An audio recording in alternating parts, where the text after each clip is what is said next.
Hunter S. Thompson wasn't a journalist, not in the traditional sense, but more of a war correspondent for the American dream. And the war was domestic. The war was spiritual. The war was personal. What Thompson created was more than a new kind of journalism. In fact, it may have been more than journalism had ever dared to dream it might become. Gonzo journalism was a style in which the writer was no longer bound to the confines of an observer, but was also the observed, not just the driver, but also the lunatic riding in the passenger seat, screaming profane truths and holy lies into the void with a typewriter in one hand and a fifth of wild turkey in the other. Hunter said, "Look it, if the world's on fire, then maybe the story should smell like smoke." Now, over 50 years after Hunter S. Thompson unleashed his first gonzo piece of work in an issue of Scanian's Monthly, the air has yet to clear entirely of what Thompson breathed life into with his article. Hunter's work blurred reality, fiction, hallucination, and myth together so completely that the lines separating one from the other became themselves suspect. Fear and Loathing in Las Vegas, for example, wasn't a travelogue. It was an X-ray of the American psyche at the beginning of the 1970s, bloodied and twitching beneath fluorescent lights. Hunter ripped through the lie of objectivity and encouraged others to do the same, writing like a prophet and living like a bomb. And like a bomb, his story ended with a bang.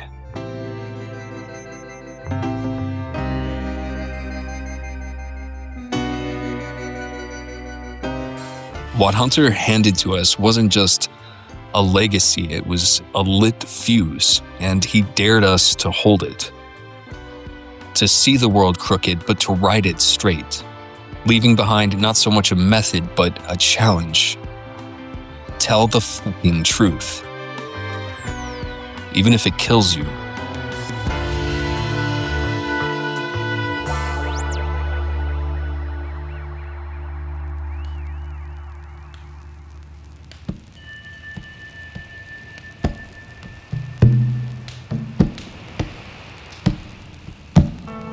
Long before the circus, before the grease paint smiles and red foam noses, even before civilization itself, for as long as there were people sitting around a fire, there in the periphery, at the fine edge where light and shadow meet, there was the clown.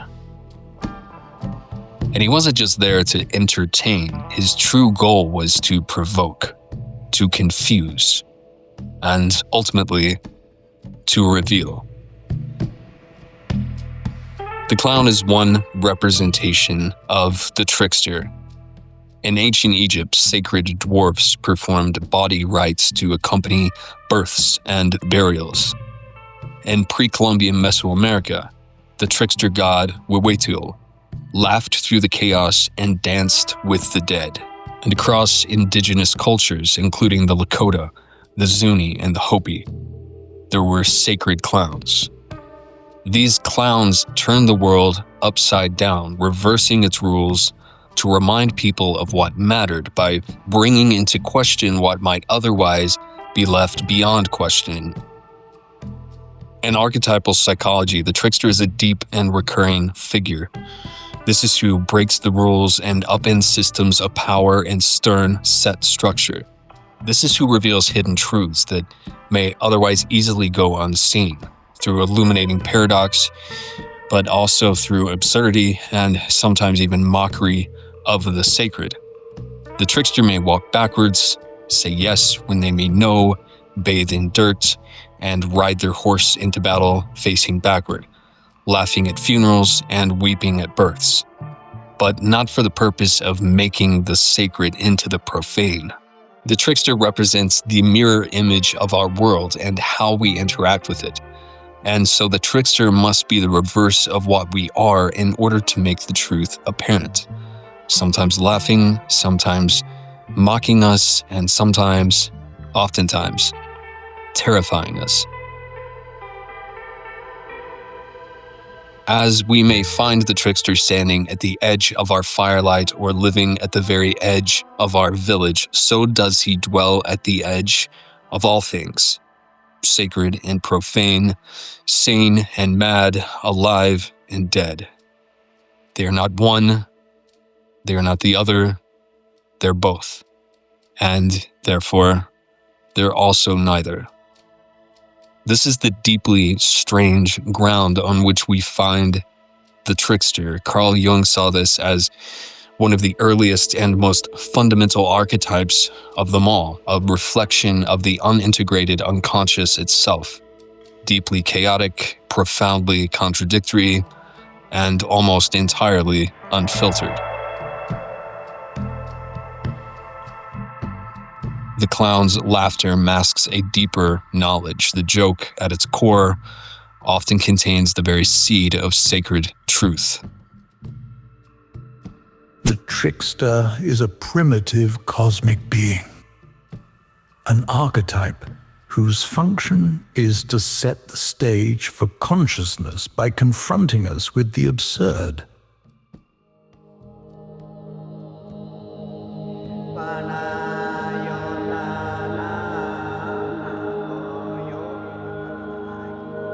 Also worth noting is that we can't research or discuss the trickster for long without coming across trip reports of people using DMT, one of the most powerful psychedelics we know of, and possibly the one our brains use to free the soul from our body when the body is dying. Whether or not that's true, what's certain is that many who use the substance report encountering entities that are clown-like, jester-like, and who behave in unpredictable, playful, or mischievous ways. In fact, they often seem to laugh at or mock the user, presenting themselves using bizarre colors, exaggerated features, and chaotic ways of behaving. Whether they're archetypes, gatekeepers, fragments of the self in symbolic form, or projections of the trickster within our own unconscious, they suggest that the trickster shows up so early in our history because it is woven into the very fabric of what we are.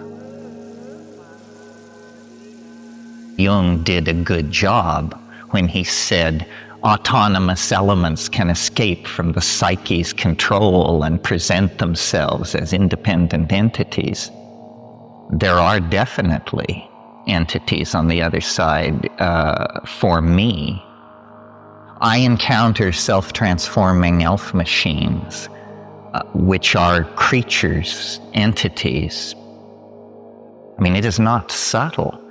It's these things mob you like badly trained Rottweilers. They come bounding forward by the dozens, by the hundreds. They jump into your body. Much like the tricksters often found in DMT trips, the shaman or ritual healers of ancient societies often wore exaggerated costumes, acted erratically, and used humor to disrupt social norms. This is where the trickster most closely associates with the liminal, where the trickster's role is that of a mediator between one world and another. The clown behaves badly. It crosses lines. It represents the shadow self, forbidden and therefore repressed aspects of what we all are on a basic level, no matter how badly we may want to pretend that we're not. And in this way, the trickster becomes the container for chaos, allowing societies to go without confronting what it cannot face directly. That is, until it can't anymore. It's at this point, when we can no longer afford to ignore uncomfortable truths, that we must meet the jester face to face. Whether sacred or profane, terrifying or hilarious, the trickster's job is ultimately the same in every place, in every time, in whatever dimension. To dismantle lies, to destabilize the ego, and to bring transformation, whether you wanted to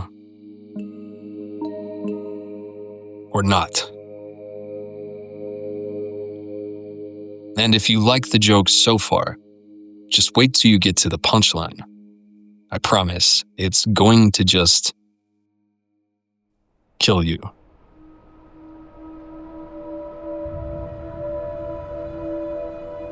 This is where the Heyoka comes in, the sacred clown of many Plains Indian cultures. The word itself means opposite or contrary. They're not just like a clown or like a shaman. They are a shaman who's also a kind of clown. The Heyoka are agents of spiritual clarity through chaos. By disrupting comfort and expectations, Heyokas force people to confront uncomfortable truths in unexpected ways. No matter how random their antics may seem, they are intentional and symbolic. A clap of thunder that wakes people out of spiritual sleep. In fact, traditionally, a Heyoka is someone who has had a vision of the thunder beings, spiritual forces of chaos, insight, and transformation. The Heyoka is given their sacred role by the Thunderers. They aren't self-selected. In fact, it seems unlikely that anyone would choose this role. A Heyoka's role comes with pain, it comes with alienation, it comes with sacrifice. The burden is a gift, but the gift is also a burden. No one understands the healing power of humor better than someone who's forced to heal themselves by using humor, someone who can't survive without it. Having healed themselves, they move forward with the gifts required to also heal others who no one else could heal. By recontextualizing pain, by confronting ego directly through mocking the absurdities of power and especially of pride, the bizarre and outrageous behavior of the Heyoka is a powerful medicine not to be underestimated. Anyone who doesn't have a healthy, respectful fear of the clown is failing to understand what the clown really is.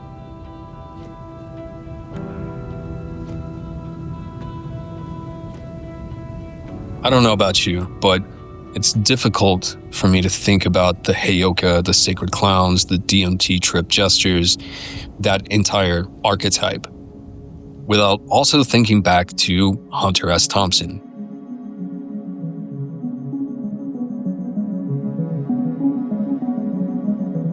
Now, it's true that he isn't a perfect example. I'm not entirely sure that the glove is even a good fit, but I do think that in attempting to understand what a sacred clown is and does, Hunter is part of that conversation, whether or not he'd want to be.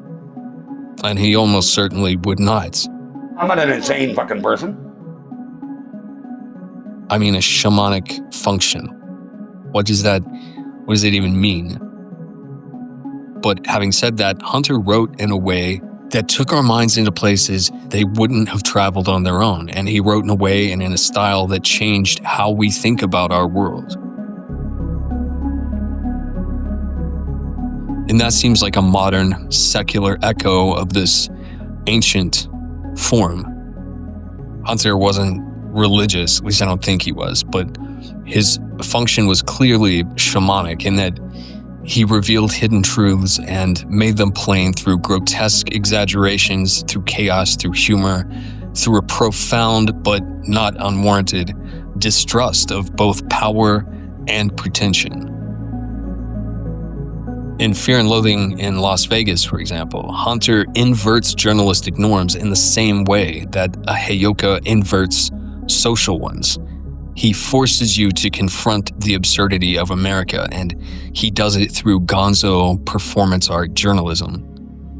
Like the trickster standing at the boundary of the firelight, Hunter lived on the very edge of numerous social norms, provoking but also illuminating at the same time.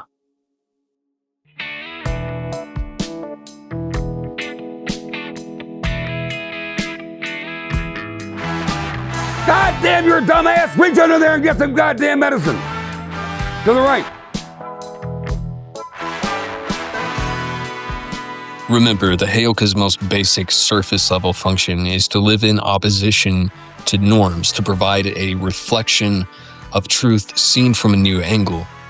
Sometimes this means doing the exact opposite of what's expected.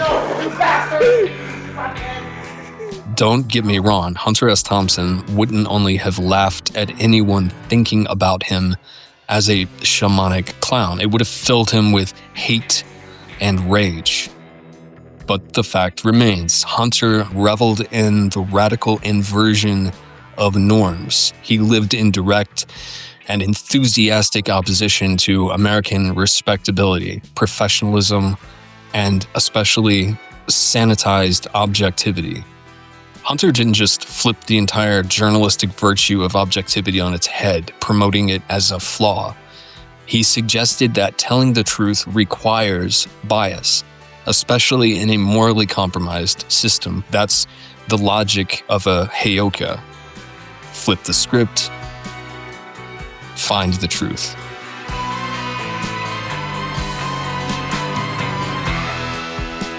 And the truth is important to a Heyoka, so important in fact that its importance trumps everything else. And Hunter did this constantly, pushing his experiences and exaggerations into the realm of surrealism, which paradoxically enabled the exposure of an arguably deeper reality. For example, Fear and Loathing in Las Vegas seems to be an abstract portrait of drug users pushing things far beyond all rational limits, but it's also about much more than that. There was a fantastic universal sense that whatever we were doing was right, that we were winning. Not in any mean or military sense. We didn't need that. Our energy would simply prevail. We had all the momentum. We were riding the crest of a high and beautiful wave. So now, less than 5 years later, you can go up on a steep hill in Las Vegas and look west. And with the right kind of eyes, you can almost see the high water mark, that place where the wave finally broke and rolled back. Hunter's surrealistic drug binge is a vehicle to explore the disillusionment of post-60s America. Consumerism, failed revolutions, political decay, the death of the American dream. You'll know the Heyoka when you get to the funeral. He'll be the only one wearing clown paint. He'll be the only one laughing.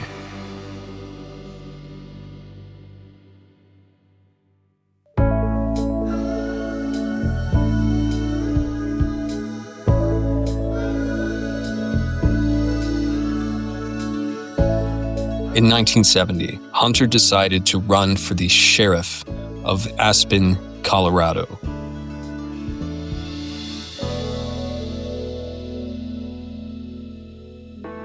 Not the Aspen we know now, glittering with hedge fund vampires and boutique ski lodges. This was the wild, oxygen-thin frontier of Pitkin County, where the freak power wave crested hard over the backs of dying ranchers. Thompson called it a battle between the forces of evil and good, the pigs and the people. His platform was largely satirical, or at least it started that way. He sought to outlaw buildings any taller than trees, to disarm all police officers, and to convert city streets into communal bike paths. Hunter shaved his head bald so that he could call his crew-cut Republican rival, Carol D. Whitmire, my long-haired opponent.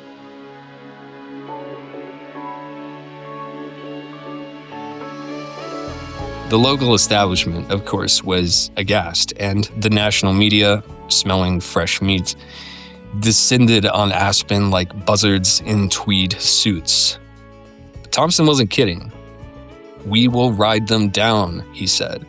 "The greedheads, the speculators, the real estate goons. We will chase them out of town with whips and chains." I think it was hard for many to not believe him when he talked that way. Somewhere amid all the absurdity, the revolution was happening.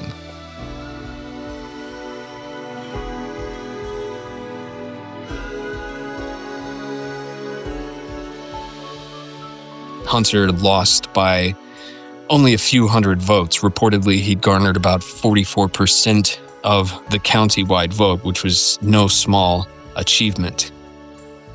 The fear which Hunter's freak power had struck into the shrunken hearts of small-town America, if only for a moment, was definitely real. Thompson himself reported that his campaign headquarters was bugged and that he received death threats in the weeks leading up to the election. The idea that some kind of peyote-fueled, gun-loving iconoclast could unseat the forces of law and order with nothing but a typewriter was enough to rattle the windows of the American dream. Hunter said, "Politics is the art of controlling your environment." And for one brief, beautiful, weird moment, he nearly did.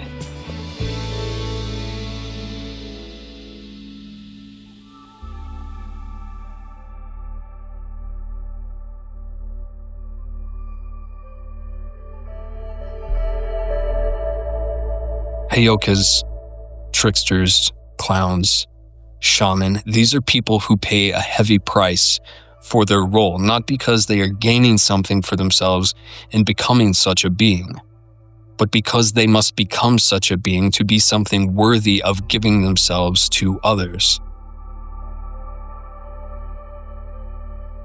The sacrifices their path will require them to make are not made for their own benefit. Rather, these sacrifices are always made that the people may live. The Heyoka don't just court chaos, they must also absorb it in order to redistribute it.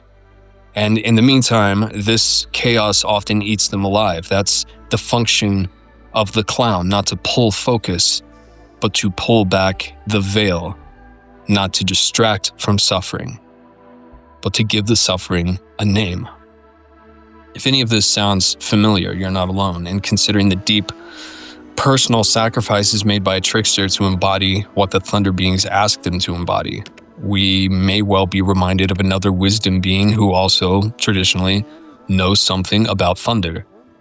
Let's take a brief look at Tibetan Vajrayana and especially the notion of crazy wisdom, as embodied, for example, by Chogyam Trungpa Rinpoche, one of the most controversial and influential Tibetan teachers to bring Vajrayana Buddhism to the West.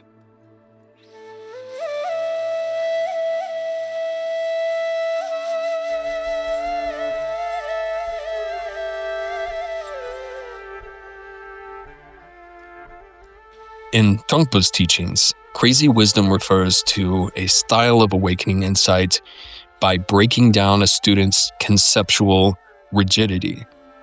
The Vajrayana teacher may use unorthodox, provocative, or even outrageous behavior to reveal the truth.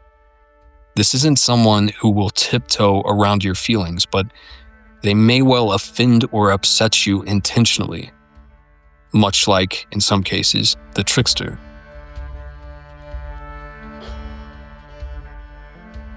Enlightenment doesn't just involve dismantling the ego, it requires it over and over again.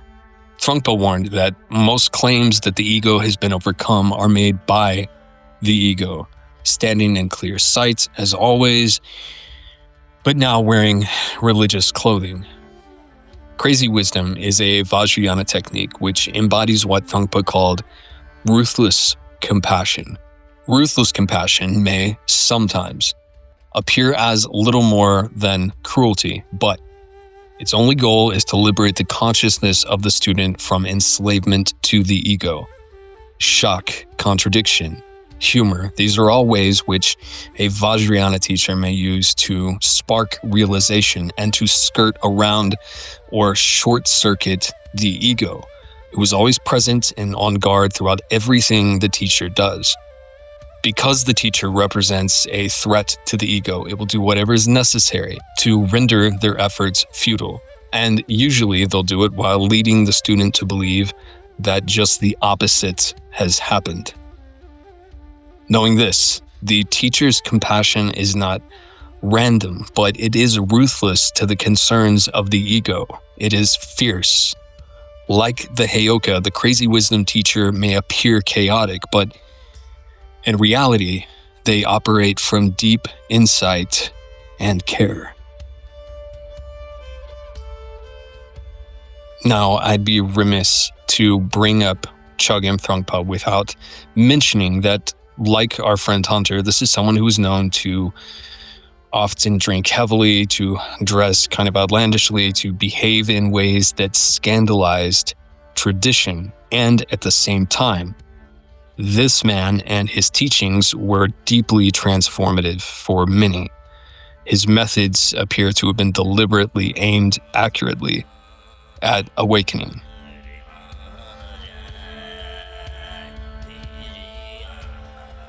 Chogyam Trungpa is someone you'd like an entire video dedicated to in the future. Please let me know.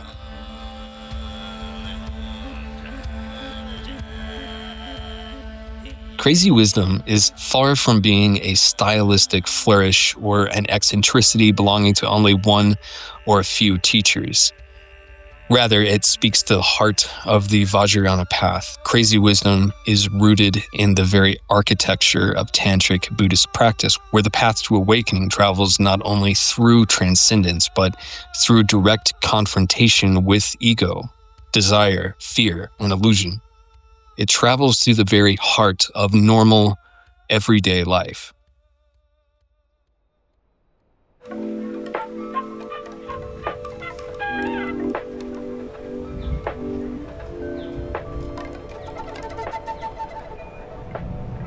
As I said before, it's interesting that the Lakota cosmological basis of the Heyoka and the Vajrayana Buddhist both have a relationship to thunder. Vajrayana means diamond vehicle, so called because it cuts through the bullshit like a thunderbolt. The Wakinyan of the Lakota are not just weather spirits, they're among the most potent of spiritual forces in the universe. Divine messengers and bringers of truth through storm, through sound, and through electricity. Their lightning is not destructive for the sake of destruction. It is initiatory, purifying, and ultimately, it is what brings clarity.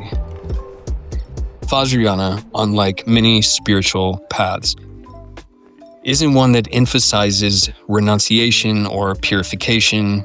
Instead of rejecting desires, fear, or ego, the practitioner uses these energies as fuel for awakening.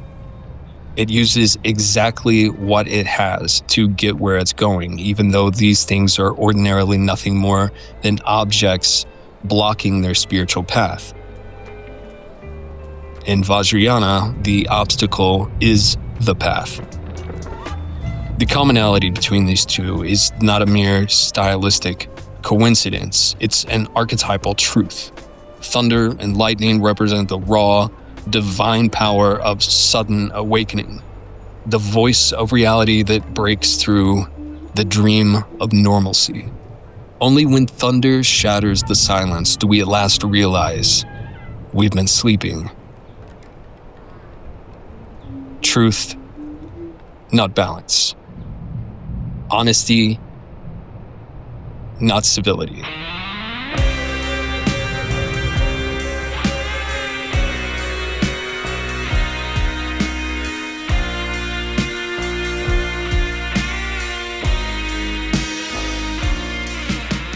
Hunter S. Thompson, was he a Heyoka? No, not by tradition, not by initiation, and certainly not by choice. Was he a Vajrayana teacher? Obviously not, but it's hard to ignore the echoes.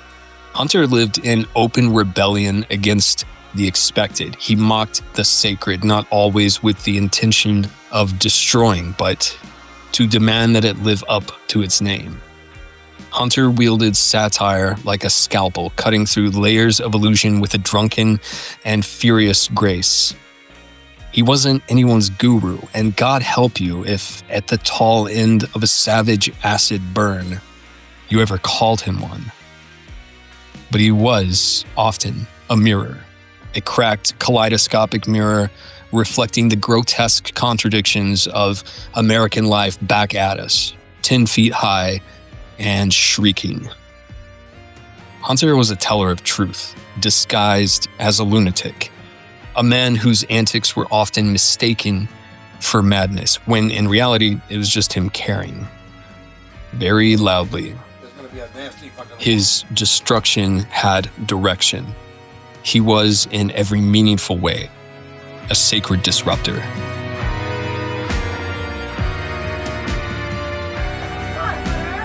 That was not cool at all. I was tossing it to you. Hunter burned hot. He burned bright.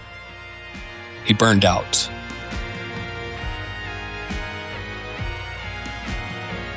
He left quickly and loudly. He left like thunder.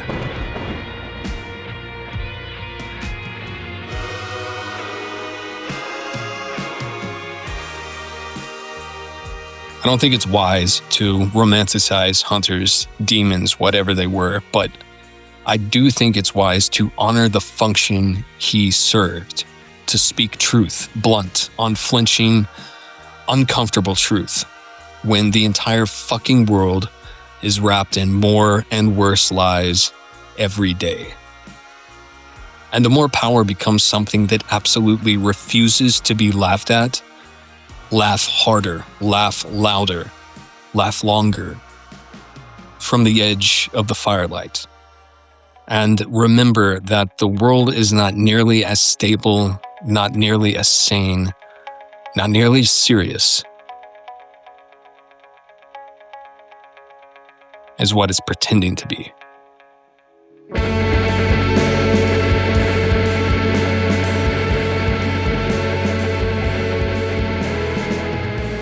What about you? If you're someone who wants to help those of us living in this world right now, I wonder what it is that we might learn from Hunter S. Thompson. The biggest thing, the most definite thing, would have to be tell the fucking truth. Not even when it's ugly. Tell the truth, especially when it's ugly, when it's inconvenient. The more dangerous the truth is, the more the truth needs to be told. And it needs to be told in a way that will be understood.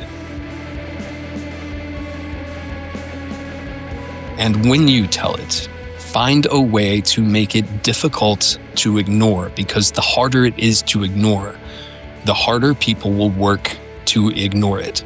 Don't make it easy on them. Never make it easy on them.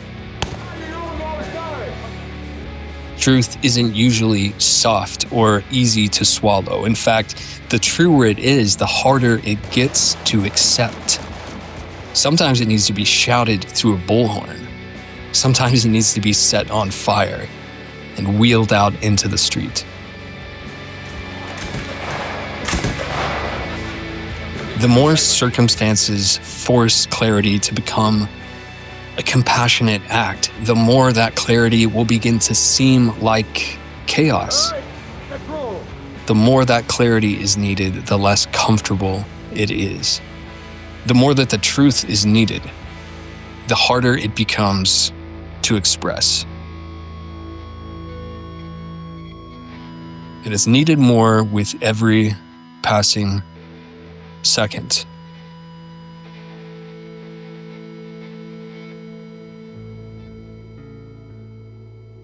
The edge. There is no honest way to explain it.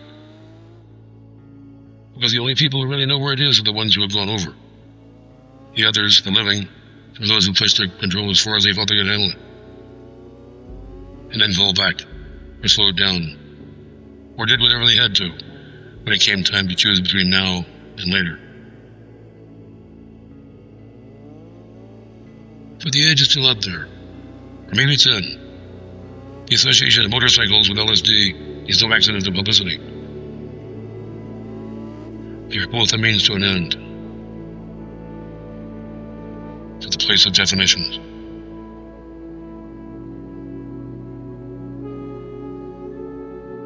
San Francisco, 1965. I'm Jack Sawyer.